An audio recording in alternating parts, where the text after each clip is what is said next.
J'ai fait une vidéo où je disais que le seul secteur sur lequel il faudrait que tous les Africains aillent investir massivement si on veut relever le PIB de l'Afrique, si on veut que l'Afrique soit émergente, c'est l'agriculture. Donc sur cette vidéo, je vais revenir sur certaines zones d'hommes. Il y a eu des questions qui ont été posées et je vais encore aller de façon stratégique expliquer pourquoi. Pourquoi est-ce que c'est l'agriculture? Il faudrait d'abord commencer par l'agriculture si on veut avoir une Afrique émergente. Donc là, c'est sur le bout de la vidéo, afin que je puisse partager avec toi ces différentes stratégies-là. Bonjour, si tu me découvres pour la première fois, je m'appelle Thierry Touko. Sur la chaîne, je parle d'agriculture, je parle d'élevage, je parle de business, je parle d'entrepreneuriat. Le but de la chaîne est ici, enfin, de valoriser et de vulgariser les produits africains. Si j'ai créé la chaîne, c'est enfin de te partager mes astuces et techniques business, de partager mon mindset, afin de t'aider dans tes réalisations, soit dans tes futures réalisations.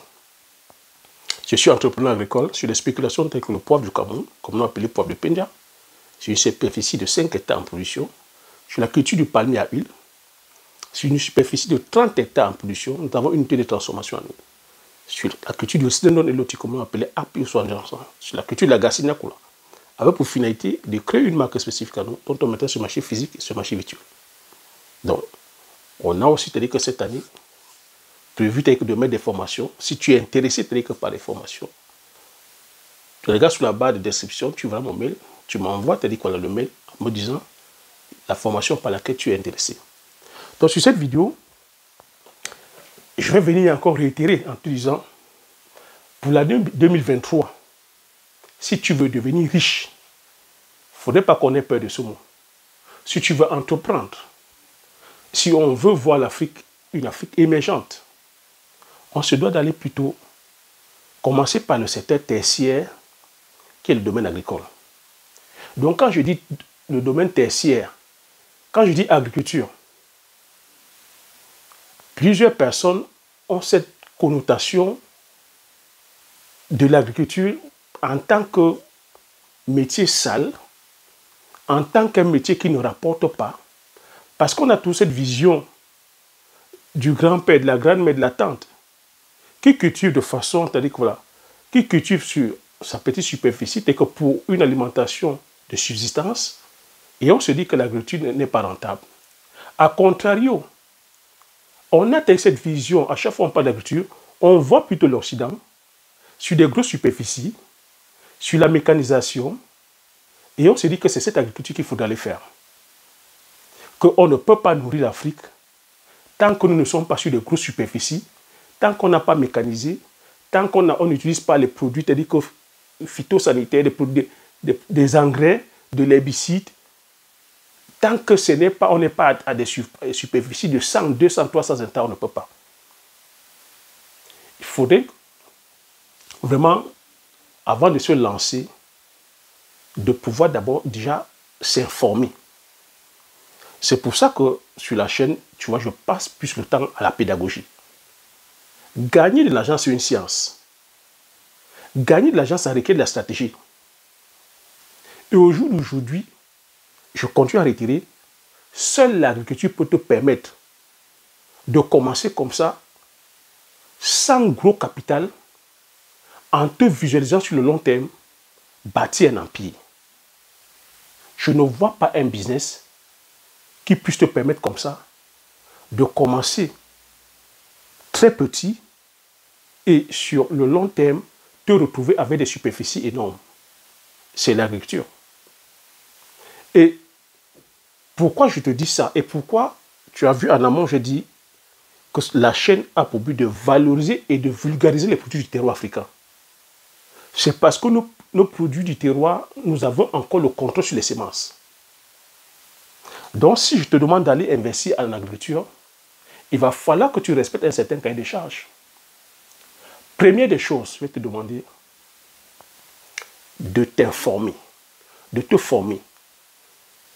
Troisième des choses, je vais t'expliquer ici, je vais te dire, l'agriculture, pour qu'une agriculture soit rentable, ce n'est pas une question de superficie. Je continue à répéter ça. Ce n'est pas parce que tu es sur 100 hectares, 200 hectares, 300 hectares. C'est un leurre. C'est une question de choix de la culture. C'est une question de rentabilité de la culture à l'hectare. C'est une question du rendement de la culture à l'hectare. Et il faut savoir que lorsqu'on va produire, les cultures répondent selon le terroir. C'est pour ça qu'à chaque fois, je te dis, la zone agroécologique est primordiale. On ne va pas parce qu'on produit les céréales en Occident, parce qu'on produit le blé en Occident, il faudrait qu'on ait produit le blé aussi en Afrique. Ce n'est pas possible. Le blé produit, c'est combien de tonnes l'hectare? Le blé ici, en Occident, quand c'est bien suivi, que tu vois ici, c'est mécanisé, il y a énormément de produits chimiques, c'est irrigué, ils oscillent sur les 10 tonnes. Et pour un producteur de blé, sa rentabilité, c'est à partir de 100 hectares, c'est à partir de 200 hectares, 300 hectares, 400, ils sont des fois sur 1000 hectares. J'ai expliqué ici que pour un producteur, pour un agriculteur, ici en Occident, il commence avec minimum 2 millions d'euros de crédit parce qu'il faut acheter la mécanisation. Il faut comprendre ici que l'agriculture, c'est une science qui est naturelle. Il y a aussi cet amalgame où on dit à chaque fois que, mais est-ce qu'on peut produire, c'est-à-dire qu'avec tel que nous produisons avec la houe, chacun sur une petite superficie, comment est-ce qu'elle sera rentable? Comment est-ce qu'on pourra nourrir la population? Je tiens à te signaler ici qu'il y a plusieurs modèles agricoles. L'Occident, au sorti de la Deuxième Guerre mondiale, a intensifié son agriculture en amenant l'agriculture vers le domaine aujourd'hui de la productivité. Par rapport à la découverte, lorsqu'on a découvert le pétrole aujourd'hui, on peut faire plusieurs produits dérivés tels que les engrais. Ils ont industrialisé leur agriculture. Ils ont ramené la chimie. Ils ont ramené la mécanisation. Ils poussent les gens aujourd'hui à produire sur les grandes superficies. Donc si tu me suis, tu comprends très bien que je t'ai dit en amont que devenir riche grâce à l'agriculture, ce n'est pas une question de superficie. Chez nous, en Afrique, nous avons les cultures comme le manioc. Un hectare de manioc, sans engrais, sans mécanisation, c'est minimum 30 tonnes l'hectare. Tu imagines si tu vas mettre l'engrais. Un hectare d'igname, sans engrais, tu peux sortir au bas mot 20 tonnes, au bas mot 20 tonnes. Comparativement au soja, comparativement au maïs, comparativement au blé, à l'houblon, où je t'ai dit, mécanisé à outrance, ils ont 10 tonnes. Nous, le manioc, sans mécanisation, sans engrais chimiques, tu as 30 tonnes l'hectare. Dis-moi comment. Dis-moi entre le manioc et le blé, qu'est-ce que tu vas choisir? Et l'avantage aujourd'hui que nous avons, c'est qu'on peut aujourd'hui, grâce à la transformation, avec un produit comme le manioc, tu peux avoir la farine de manioc, tu peux faire le babolo, tu peux faire le miondo, tu peux faire nos différentes cultures, la tchéké, les mitumba. Il faut donc comprendre ici que, avant de te lancer sur quoi que ce soit, on doit déjà d'abord se rassurer qu'il y a un marché. Et le manioc, aujourd'hui, on ne cherche pas le marché, il y a le manioc. La personne qui produit 400 tonnes de manioc et qui ne trouve pas un marché, c'est la sorcellerie. Tu ne peux pas aller vouloir produire 400 tonnes de manioc sans connaître le marché. Il y a un marché pour. Même dans le domaine industriel, on peut faire de la liqueur, on peut faire de la colle, on peut faire énormément de choses. Et à chaque fois que je cite ça, il faut comprendre que c'est un secteur aussi aujourd'hui qui peut venir désengorger tel que le chômage. C'est des bras. L'Afrique aujourd'hui, c'est le continent le plus jeune. On n'a pas d'industrie. On n'a pas, c'est-à-dire qu'il n'y a pas d'emploi. Le taux de chômage frise les 90%. Tu vois qu'avec une culture comme le manioc, tu peux commencer sur demi-hectare et au bout de 4 ans, te retrouver sur 100 hectares. C'est ça la magie des boutures du terroir, des boutures, des semences reconductibles. Ce que beaucoup de personnes ne savent pas, et ce que depuis 3 ans, je répète, si tu vas aller épouser le modèle agricole occidental, où les semences sont brevetées, ce n'est pas rentable. Nous sommes en plein dedans. Qu'est-ce qu'on ne comprend pas? Avec la crise ukrainienne, nous sommes en train de voir les réalités. L'agriculture occidentale est calquée sur le modèle, sur le pétrole, sur les énergies fossiles. Mais si avec la crise ukrainienne, nous ne sommes pas en train de comprendre les choses, je vois qu'il y en a qui sont là peut-être à vouloir induire la population plus en erreur. Ici, il en va de notre suivi, c'est au travers de l'agriculture, parce que toutes les nations, toutes les grandes nations se sont développées grâce à leur domaine agricole. Et tous les multimilliardaires de ce monde ont des terres agricoles, produisent. Parce que il faut comprendre que c'est un business qui est essentiel. Mais lorsque tu vas te lancer là-dedans, j'ai dit ça requiert de la stratégie. Si tu veux aller donc maintenant produire massivement, dis que c'est l'industrie intensive qu'il faut. Parce que c'est en produisant plus que tu vas gagner plus. Non. Ce n'est pas en produisant plus que tu vas gagner plus. Parce qu'il faut comprendre qu'il y a des contingences. Un tracteur, ça coûte combien? 300 000 euros. Tu es capable d'aller acheter un tracteur là maintenant? Une moissonneuse batteuse, c'est dans les 500 000 euros. Es-tu à l'heure actuelle capable d'aller acheter 400 hectares pour produire les céréales? C'est de ça qu'il s'agit. Cette agriculture de productivité que l'Occident a fait dans les années 50, c'est à bout de souffle. Mais suis un peu l'actualité. On te parle aujourd'hui du réchauffement climatique. On te parle aujourd'hui de l'empreinte carbone. Qu'on se doit de réduire notre empreinte carbone. On te dit aujourd'hui que c'est l'agriculture industrielle intensive sur les monocultures, basée sur la productivité et la chimie. C'est ça qui est en train de détruire notre planète. Par rapport au fait qu'on est en train de déforester pour faire fonctionner la mécanique, par rapport au fait qu'on utilise trop de chimie.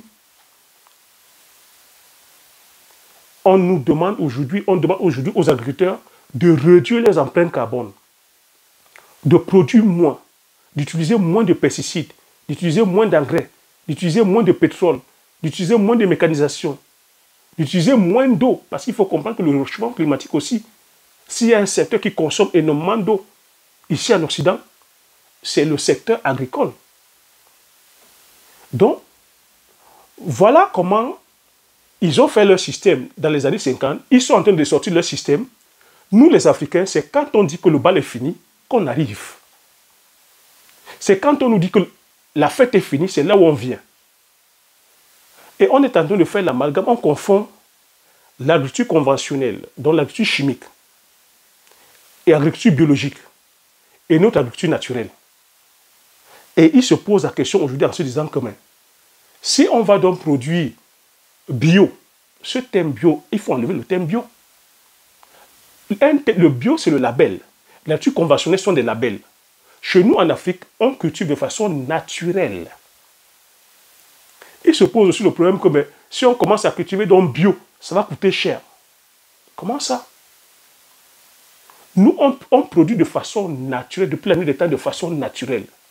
L'agriculture biologique, c'est un autre label qu'on vient peut-être nous imposer. Ce n'est pas dans nos normes. Parce qu'il faut comprendre que c'est les Occidentaux qui apportent le label bio. Et le label bio, c'est un label commercial.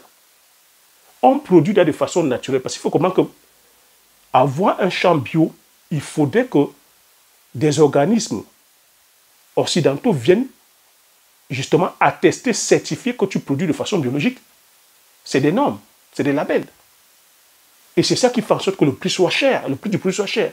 Et quand on sort un produit, par exemple, un engrais bio, ça coûte cher. Alors qu'aujourd'hui, de façon naturelle, on peut produire. Je vous ai expliqué qu'on n'a pas besoin d'engrais chimiques.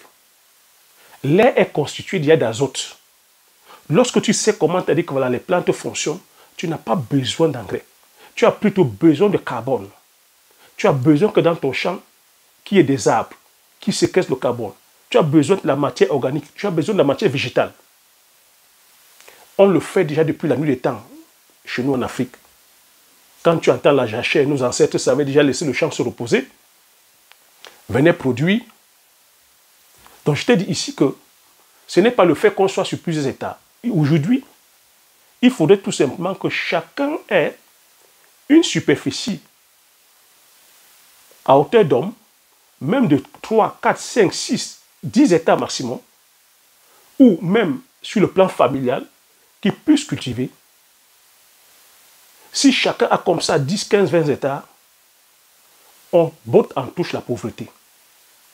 Si on va plutôt aujourd'hui privilégier, c'est-à-dire que nos cultures du terroir, parce que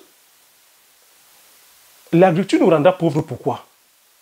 L'agriculture comme l'élevage rend pauvre parce qu'on est dépendant des produits, des semences venant de l'extérieur. On va te dire, ben oui, cette semence de maïs a un fort taux de rentabilité. C'est résistant à l'herbicide, c'est résistant aux pesticides, c'est résistant aux nématicides, c'est résistant à ceci. Mais ça a un coût. Je t'ai expliqué que lorsque tu viens mettre ça sur ton sol, tu viens plutôt détruire la vie microbienne de ton sol. Et tu vois que après tu deviens dépendant de ces produits-là. Lorsque tu vas produire, par exemple, le blé, tu vas produire le soja. C'est bien, tu as produit. Mais est-ce qu'en termes de chaîne de valeur, nous avons le contrôle dessus? On n'a pas le contrôle sur les chaînes de valeur. On n'a pas le contrôle sur les chaînes de valeur. On ne sait pas transformer. Et c'est ce qui entraîne les chantages. Et puis, le prix est contrôlé ici en Occident. Le prix du maïs, le prix du blé, le prix du soja, le prix du colza, le prix du tournesol, ce n'est pas nous qui avons le contrôle des prix. S'il vous plaît. Alors que ton igname, tu as le contrôle du prix.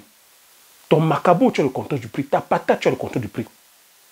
Donc, ce qu'il faudrait faire aujourd'hui, c'est de produire massivement ces cultures-là et de passer à la phase de transformation. Et j'ai expliqué ici qu'après, c'est les chaînes de valeur qu'il faudra développer. C'est pour ça que c'est l'agriculture qui pourra rendre énormément de personnes riches. Et quand je dis agriculture, je ne reste pas seulement uniquement sur le domaine de la production. Je parle des chaînes de valeur, la logistique. Je parle des chaînes de valeur, voilà, les artisans qui vont construire les machines, fabriquer les machines pour la transformation. Je parle de nos ingénieurs, je parle de nos techniciens agricoles, je parle de nos électromécaniciens, je parle des électroniciens, je parle des marketeurs, je parle ici des graphistes, je parle ici de ceux qui vont s'occuper du packaging, je parle ici de l'industrie agroalimentaire, de la transformation, je parle ici des vendeurs, des vendeuses, je parle ici, je vais dire, c'est énormément vaste sur le domaine de la communication, le domaine des radios, le domaine de l'information. Tu vois que rien qu'avec le domaine agricole, ça crée comme ça plusieurs chaînes de valeur. Et en ce moment, une fois le pouvoir d'achat développé, on peut commencer à développer d'autres secteurs. D'autres secteurs, parce qu'il faut comprendre que l'Afrique est à 80% rurale. 80% rural. L'Afrique ne se limite pas à nos capitales. Donc, il ne faut pas faire l'amalgame entre l'agriculture conventionnelle, l'agriculture biologique, l'agriculture naturelle. Chez nous, en Afrique, on produit de façon naturelle. La question que je vais poser donc là maintenant pour les amoureux de l'agriculture industrielle, en disant que non, il faut produire massivement. Mais le malheur, c'est que ceux qui disent ça ne sont pas sur le terrain. Il faut produire massivement. Est-ce que vous connaissez les coûts de production lorsqu'on va produire de façon intensive, industrielle? J'ai dit pour commencer, c'est pas moins de 2 millions d'euros. On comprend pourquoi nous n'avons pas les clients. On comprend pourquoi nous n'avons pas des, je vais dire, des grandes firmes dans l'agro-industrie. On peut citer combien d'Africains qui sont sur 10 000 hectares de maïs, sur 10 000 hectares de blé, sur 10 000 hectares de tournesol, de colza, sur 10 000 hectares de tomates en Afrique. Même Aliko Dangote l'a compris. Aliko Dangote, je vous le dis toujours à chaque fois qu'il s'est essayé sur la tomate, il a fait une première expérience, il a échoué. Il s'est ravisé. Il a cette fois-ci lui-même créé son laboratoire de production de semences. Il a ses ingénieurs. Il a une banque commerce, il a une banque agricole. Tu as vu cette fois-ci, lui-même, il produit ses engrais. Lui-même, c'est lui qui distribue les semences. Cette fois-ci, ce ne sont pas les semences, ce sont des semences reconductibles. Parce qu'il a compris qu'à lui seul, il ne pouvait pas aller attaquer, il ne pouvait pas se lancer sur une plantation de tomates. Donc, il faudrait comme ça plusieurs petits producteurs afin de pouvoir attaquer ce chantier. Et en faisant plusieurs petits producteurs, il emploie aujourd'hui plus de 153 000 personnes. Plus de 153 000 personnes. C'est comme ça qu'il faut voir ça. Et l'agriculture a de ceci que, quand je disais en amont que ce n'est pas une question de superficie, je te prends tous les exemples. Moi, je ne prêche pas en l'air. Je suis agriculteur. 1 hectare de poivrier, 1 hectare, la rentabilité d'1 hectare de poivrier, ça n'a rien à voir avec d'autres cultures. Ça n'a rien à voir avec tout type de business. Tu es sur 1 hectare de poivrier, tu chiffres en millions d'euros. 1 hectare de poivrier est plus rentable que 200 hectares de blé. Je peux répéter, 1 hectare de poivrier est plus rentable que 200 hectares de blé. C'est comme ça que tu dois voir ça. 1 hectare de pommes de terre, ça te rapporte 10 millions de francs CFA au bout de 3 mois. 1 hectare de pommes de terre, 10 millions. Ce que 1 hectare de soja ne pourra pas te rapporter. 1 hectare de patates, combien ça te rapporte? 1 hectare d'igname. C'est comme ça qu'il faut voir que l'agriculture, ce n'est pas une question de superficie, c'est une question de choix de la culture. Je peux prendre l'exemple aussi sur la banane plantain, je peux prendre l'exemple sur les bananes douces. Nous avons déjà les cultures. Il faut comprendre que l'agriculture, c'est une question du terroir, Ne vous méprenez pas. Pourquoi est-ce que les Occidentaux ne vont pas produire les bananes chez eux? Pourquoi ils ne vont pas produire les plantains chez eux? Pourquoi ils ne vont pas produire le cacao chez eux? C'est une question de terroir. Donc, il ne faudrait pas que si on dise qu'il faut commencer par l'agriculture, que certains s'offusquent. Quand on dit agriculture, c'est parce que l'agriculture, c'est la base. Et tu vois que je viens de citer plusieurs chaînes de valeur qu'au travers de l'agriculture, on peut développer.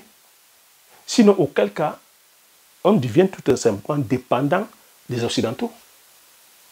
Tu ne trouves pas aberrant qu'on produise le cacao et que les fermes de cacao aillent plutôt bénéficier à l'économie occidentale. Le cacao, c'est un marché de 100 milliards de dollars. 100 milliards de dollars. Mais la plus-value est que nous ne bénéficions pas. Tu vois donc que si on développait les chaînes de valeur sur le cacao et qu'on transformait notre cacao, tu vois la richesse de ça? C'est comme ça qu'il faut voir ça. C'est comme ça qu'il faut voir. Et tous les milliardaires sur cette terre sont passés par l'agriculture. Je te parle de Rockefeller, l'homme le plus riche aujourd'hui au monde. Rockefeller, il a comme ça des centaines, des milliers d'hectares. Je te parle ici de la famille Rothschild. Ils ont des centaines de milliers d'hectares dans les vignobles, dans les céréales, énormément. Je te parle ici de la famille royale d'Angleterre. Ils ont des terrains agricoles à n'en pas finir. Je te parle de Bill Gates. Et je t'ai partagé plusieurs histoires. Aujourd'hui, c'est lui qui possède le plus de terres agricoles aujourd'hui aux États-Unis. Pourquoi? Parce qu'ils ont compris que c'est là où il y a le game. Comme ils ont compris que c'est là où il y a le game, ils vont contrôler toutes les chaînes de valeur. Ils sont aujourd'hui dans la production des semences. Ils sont dans la production aujourd'hui des produits phytosanitaires. C'est un business. Certains sont dans la mécanisation, certains sont sur les banques. C'est un business.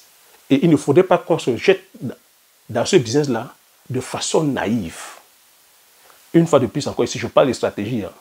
Je ne suis pas en train de dire ici, parce qu'on est sur YouTube, certains défendent leur précarité. Non, on est stratège. Et tous ceux qui ont les divers corps de métier, au travers de l'agriculture, vous pourriez développer vos différents domaines, votre expertise. J'ai dit, tu es un informaticien, tu es un programmeur, tu as ta part de gâteau à venir manger dans le domaine agroalimentaire. Tu es dans le... Peu importe ton domaine, tu as ta part de gâteau à venir manger. À toi aujourd'hui, tout simplement, de voir quelle est la contribution que tu peux apporter l'expertise. Il ne faut pas rester dans les théories du quartier, mais si on ne produit pas, comme nous on produit là où on ne produit pas, il faut la mécanisation. Non. Il faut la mécanisation, ça a un coût. Explique-moi comment toi tu pourras être rentable par rapport à celui qui cultive là où. Tu as la mécanisation qu'il faut acheter, le tracteur qu'il faut acheter 300 000 euros. Tu as la maçonnerie batteuse qu'il faut acheter. Tu as un autre coût qui est l'irrigation.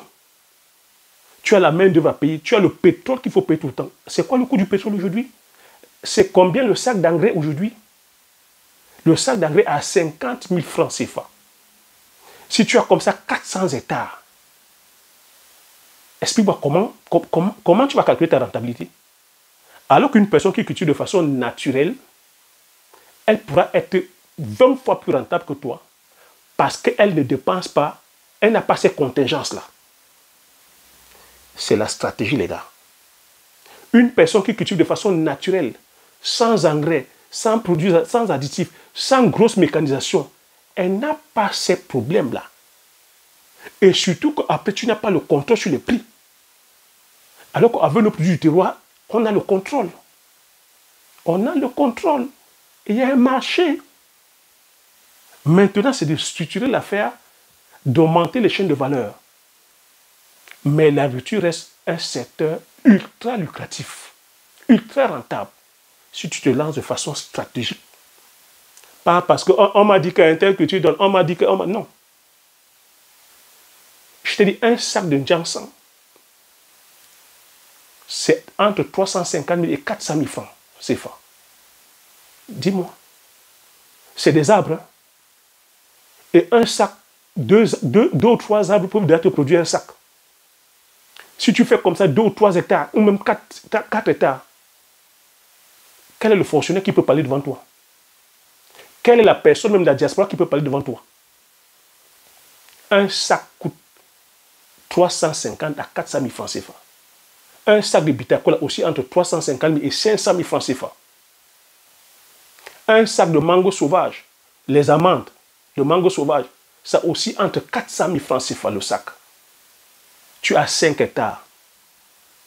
De quel argent on parle?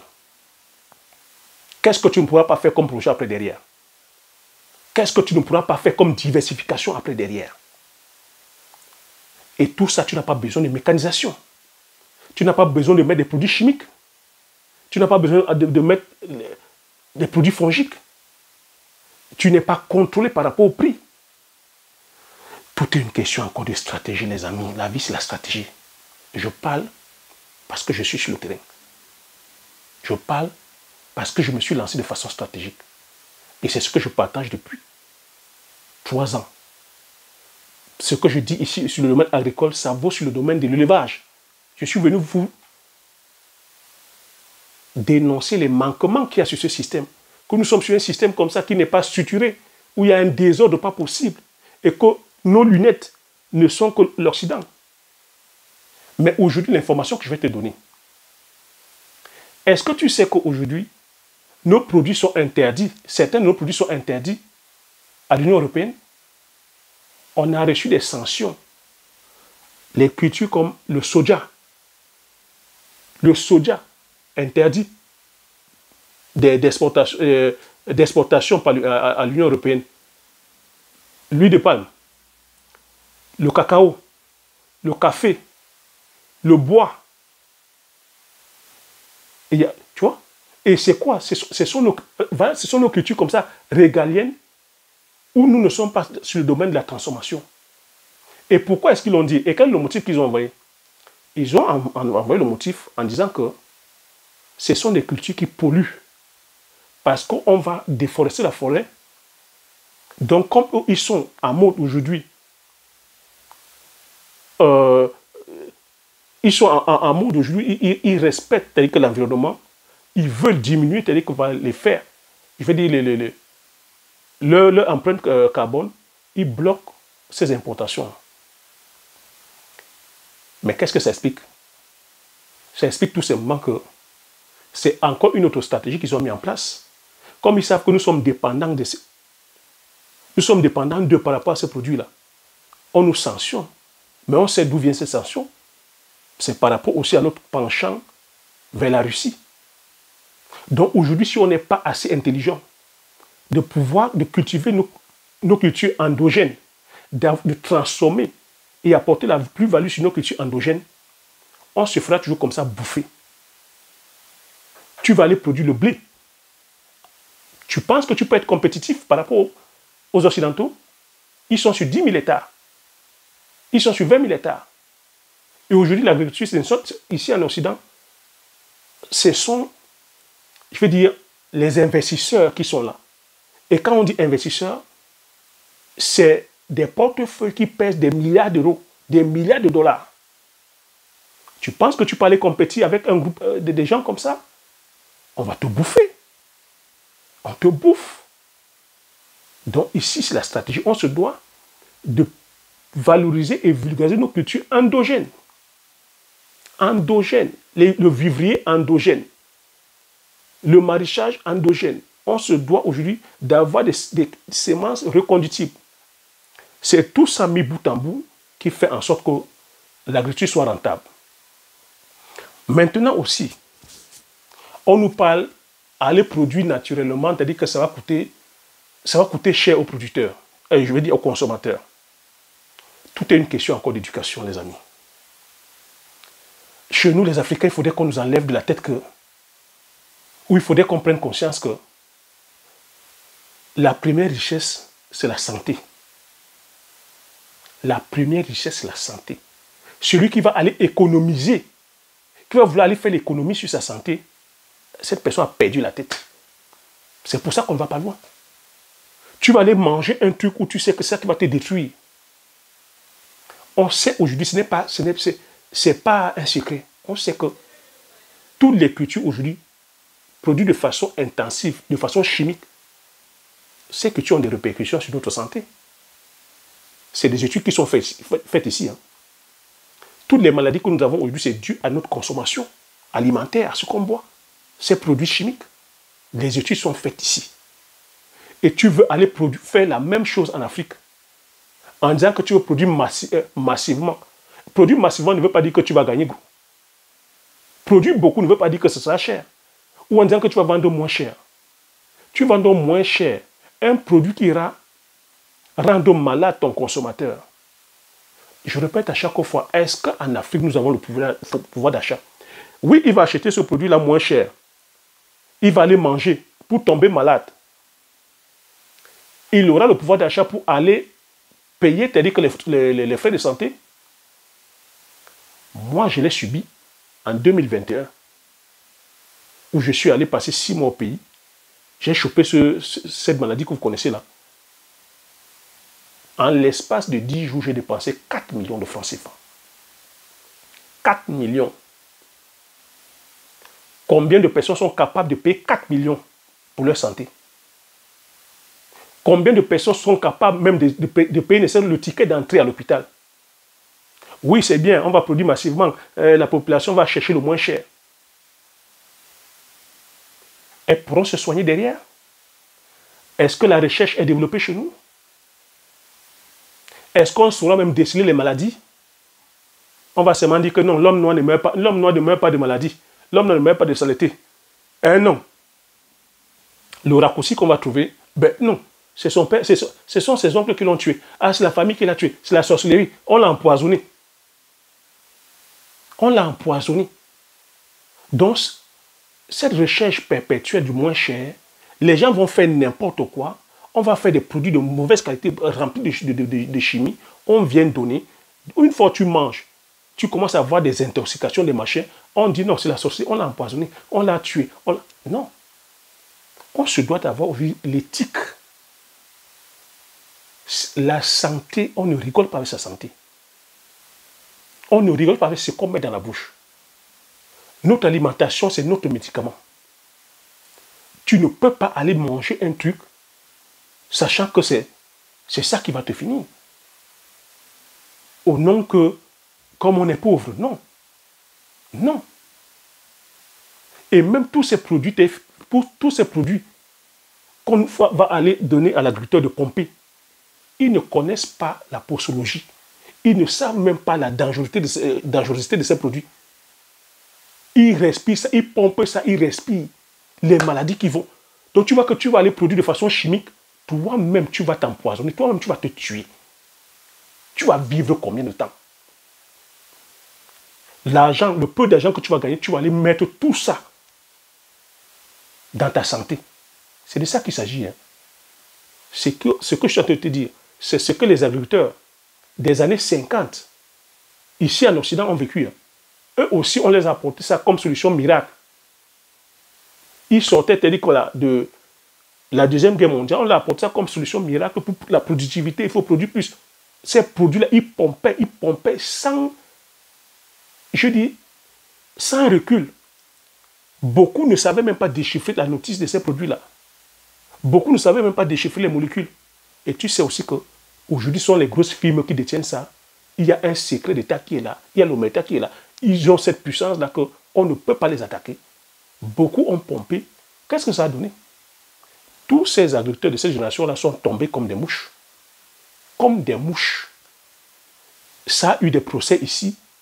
Certains procès où on a juste dit, ah, cette molécule-là, 10 ans, 20 ans après, que non, c'était dangereux pour la santé. Ça a donné quoi? Les personnes qui sont parties. Mais comme c'est est-ce que ces boîtes ne sont pas là? Elles sont toujours là. Elles sont toujours là. Et ce que je dis, c'est pas la sorcellerie, c'est pas la magie, c'est la science. Aujourd'hui, on peut cultiver de façon saine, manger de façon saine, produire abondamment, sans avoir la main lourde sur la chimie, sans avoir la main lourde sur la mécanisation, parce qu'on sait aujourd'hui qu'avec le recul, c'est ça qui entraîne le réchauffement climatique. C'est ça qui entraîne le dérèglement climatique. Et que ta rentabilité dépend de ton coût de production. Ta rentabilité dépend de ton coût de production. Tu ne peux pas m'expliquer que tu commences à t'endetter à hauteur de 2 millions d'euros et que derrière tu gagnes. Tu gagnes quoi? C'est ceux qui détiennent le système qui gagnent. C'est ce que j'explique à chaque fois. Hein. C'est ceux qui détiennent le système qui gagnent. Donc si nous voulons gagner, on se doit de détenir le système. Et le système aujourd'hui, c'est quoi? C'est le système de productivité naturelle. Naturelle. La préférence de nos produits du terroir. On se doit de produire avec nos semences reconductibles. Reconductibles. Parce que tu as la main. L'agriculture a de ceci que tu peux commencer avec des mi-hectares et comme j'ai dit, au bout de 5 ans, tu te retrouves avec 30-40 hectares. Parce que tu auras utilisé les semences reconductibles. Mais si tu vas plutôt utiliser les semences dites hybrides, dites sélectionnées, ces semences OGM, dans ces organismes génétiquement modifiés, où on te vante avec la productivité, tu ne pourras pas. Et même, je vais te dire, ce n'est pas parce que tu utilises ces semences-là, ce n'est pas parce que tu utilises l'engrais, ce n'est pas parce que tu utilises la mécanisation que tu auras la rentabilité. Non. Il y a un facteur hyper limitant, un facteur que nous n'avons pas et qui, aujourd'hui même, c'est un gros facteur pour l'agriculture même mondiale, c'est l'eau. C'est l'eau. et il n'y a pas d'eau, tout ce que tu pompes là, c'est de l'argent que tu jettes. Et Dieu sait que notre agriculture, cette agriculture où les gens vont faire que non, j'ai mis l'engrais, j'ai mis machin. Tu as mis l'engrais, ça s'est évaporé. Tu as mis l'engrais, elle s'est dissoute. Parce que le facteur principal, c'est l'eau. Le facteur principal, c'est les micro-organismes. Le facteur principal, c'est l'air. Le facteur principal, c'est le carbone. C'est les macro-organismes. Donc tu te dois, si tu veux produire plus, apporte uniquement de l'eau. Tes cultures te diront merci. Tous ces additifs que tu viens jeter, c'est de la poudre de paramampan, c'est ton argent que tu perds. Voilà ce que j'avais à partager sur cette vidéo. J'espère que tu as appris des choses. Tu sais, à chaque fois que je me lance, c'est que c'est vraiment, on se doit de s'éduquer. Hein. Ne va pas produire sans avoir au préalable pris ces informations-là. Ne te lance pas dans la production parce que tu as entendu que c'est. C'est pour ça qu'à chaque fois je te parle de ta zone agroécologique, je te parle du marché, je te parle de ta connaissance déjà sur la culture, je te parle de t'entourer, je te parle de commencer petit tout en visant grand. Je te parle de nos produits du terroir, je te parle du choix de la semence, je te parle de privilégier les produits du terroir, les semences reconductibles. Tout ça sont les facteurs mis bout en bout qui vont te permettre de gagner. Parce qu'au finish, ce que tu dois faire, c'est de minimiser ton coût de production pour gagner gros. Donc voilà ce que j'ai à partager sur cette vidéo. J'espère que tu as appris des choses, j'espère que tu as aimé. Si tu as aimé, laisse ton like, laisse un commentaire, je me ferai plaisir de les lire. Partage massivement la vidéo autour de toi, afin qu'on soit comme ça plusieurs à bénéficier de cette information. Comme j'ai coutume à dire, l'information c'est la connaissance c'est la richesse. Une fois que tu as ces informations, tu appliques tes stratégies et tu passes l'action massivement afin d'impacter ta vie et impacter la vie de tous ceux qui t'entourent. Sur ce, je te dis merci, à la prochaine vidéo. Ciao.